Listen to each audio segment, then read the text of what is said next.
আমরা টালিগঞ্জ থেকে ট্রেনে উঠে গেছি শিয়ালদা ট্রেনে। শিয়ালদা স্টেশনে নেমে দেখো শিয়ালদা স্টেশনটা তো বিরাট স্টেশনের সামনেই চলে এসেছি। তো টোটো ধরে পুরো হ্যাপি ভ্যালি পার্কে তোমরা দেখতে থাকো। আর এখানে জামা কাপড়, এখানে ব্যান্ডও পরাচ্ছে, আমরা ব্যান্ড পরে নিয়েছি। আর জলে নামার জন্যে উদ্ব্যস্ত আছি কারণ প্রচুর গরম সেই দিনকে। তো আমরা ভিতরটা দেখো কত সুন্দর ভিউজটা। তো রাইডগুলো দেখো। তো প্রথমেই আমরা ড্রেস চেঞ্জ করে গিয়ে রাইডে নেমে গেছিলাম। দেখো দেখতে থাকো, এতটাই সুন্দর লাগছে কি বলবো, মানে না দেখে থাকতে পারা যাবে না, এরম না গিয়ে থাকতে পারা যাবে না। তো আমরা নেমে গেছিলাম, এখানে ওয়েভ চালু হওয়ার বলছিল, ওয়েভ চালুও হয়ে গেছিলো। তো আমরা খুব মজা করেছি, এনজয়ও করেছি ওখানে গিয়ে।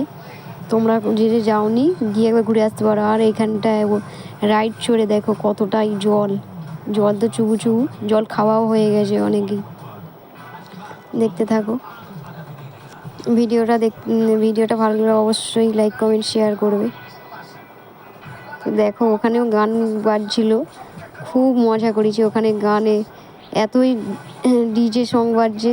তো জলে না নেমে শুধু নেচেই গেছি, আর খাওয়া দাওয়ার কথা তো ভুলেই গেছি। ওয়েভটা চালু হয়েছে, ওয়েভ দেখেই তো বুকটা শুকিয়ে যাচ্ছে। তো আজকে এই পর্যন্ত, টাটা, অন্য একটা ভিডিও নিয়ে আসবো।